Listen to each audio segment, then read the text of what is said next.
ভাল লাগিছে খাই গৰম আমি ক'ত যাম এতিয়া নামঘৰ নমো নমো অঁ আইতা গ'লেই আমি তুমি পটাপট খাই লোৱা এতিয়া ফিনিছ কৰি দিয়া হেল্ল' গুড মৰ্ণিং কি খবৰ আৰু এতিয়া ৰাতিপুৱাৰ প্ৰায় 10টাই বাজিবলৈ হ'ল মই কাম চামখিনি আজৰি হৈ আদিতিক খাবলৈ দিলোঁ আৰু আমি এতিয়া নামঘৰ যাম আমাৰ ইয়াতে থকা দুলীয়াজনৰ চেণ্ট্ৰেল নামঘৰত অখণ্ড ভাগৱত হৈ আছে তো আজি আমি তালেই যাম তেন্তে দেৰি নকৰোঁ অলৰেডি বহুত দেৰি হৈ গৈছে তো পটাপট ওলাই লওঁ ওলাই মেলি আপোনালোকক আকৌ লগ পাইছোঁ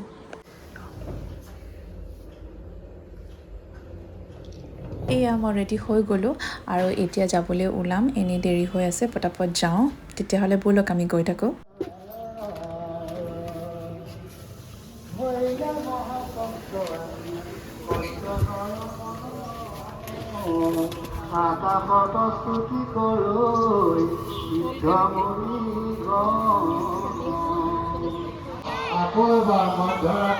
बोला बोला बोला এইটো সিংহ बोला उठा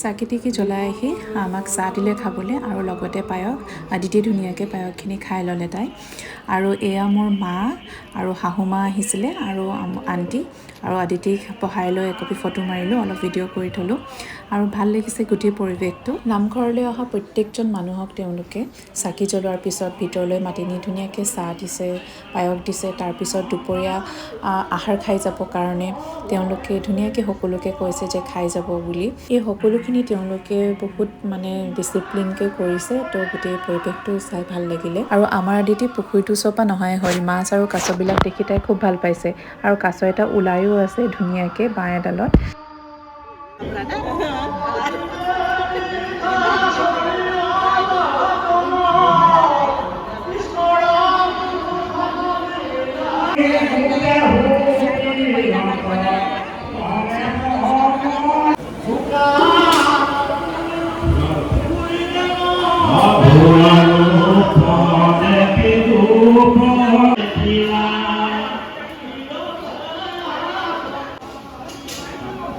रोहिणी नखोदारू देवीসকলৰ দ্বাৰা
এতিয়া আমি খাই বৈ মেলি ঘৰলৈ যাবলৈ ওলালোঁ গোটেইখিনি আপোনালোকক যিমান পাৰোঁ দেখালোঁ এতিয়া ঘৰলৈ গৈ থাকোঁ ঘৰত গৈ লগ পাইছোঁ আপোনালোকক ঘৰ পালোহি ভাল লাগিলে আজি তাত গৈ মেলি আৰু যিহেতু 7 দিনকৈ অখণ্ড ভাগৱত চলি আছে তো প্ৰত্যেক দিনাই বেলেগ বেলেগ মানুহে তেওঁলোকৰ মন অনুযায়ী কিবা কিবি অলপ খুৱায় তো মাহঁতেও আজি দিনৰ আহাৰ আৰু ৰাতিৰ আহাৰটো খুৱাইছে তো গ'লোঁ খালোঁ মেলিলোঁ আৰু ভাল লাগিলে আৰু ৰেষ্ট লৈ লওঁ ভাগৰ লাগিছে আৰু আদিতিও তাই বহুত দৌৰা দৌৰি কৰি আছে তাইও টোপনি ধৰিছে তাইক খুৱাই লওঁ পিছবেলা আণ্টিয়ে আকৌ এফালে লগ ধৰিছে তালৈ যাম তেতিয়াহ'লে আপোনালোকক আকৌ অলপ দেৰি পিছত লগ পাই আছোঁ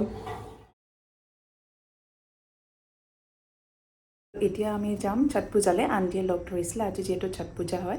মইতো কেতিয়াও গৈ নাই পোৱা তেনেকৈ ছট পূজা, আজি ফাৰ্ষ্ট টাইমেই মই যাম কেনেকৈ পূজা হয় কি কথা আৰু কি বা এতিয়া হ'ব সেয়াও নাজানো, পূজাই হ'বনে নেকি। গৈ চাওঁ, আপোনালোককো দেখাবলৈ চেষ্টা কৰিম কি হৈ আছে তাত। হাই কৈ দিয়া চবকে, হাই কোৱা, হেল্ল' হাই কোৱা।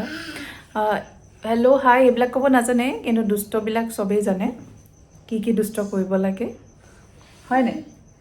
অঁ জানা তুমি, হেল্ল' ক'ব জানা তুমি, হাই ক'ব জানা। আৰু এতিয়া প্ৰায় 6টামান বাজিছে। ওলাই মেলি আমি দুইজনী ৰেডি হৈ আছোঁ, আণ্টিহঁতে মাতিলে আমি ওলাই যাম।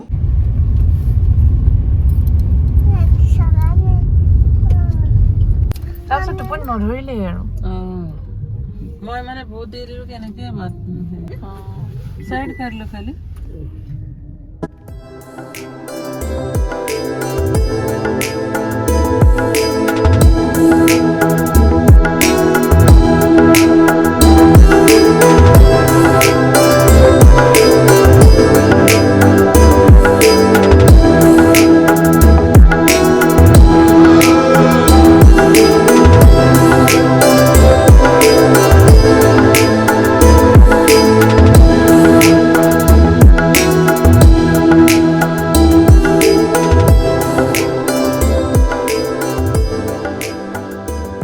দুলীয়াজানৰ বিটি ফিল্ডৰ ওচৰতে থকা পুখুৰীত তেওঁলোকে এনেদৰে ছট পূজা উদযাপন কৰিছে।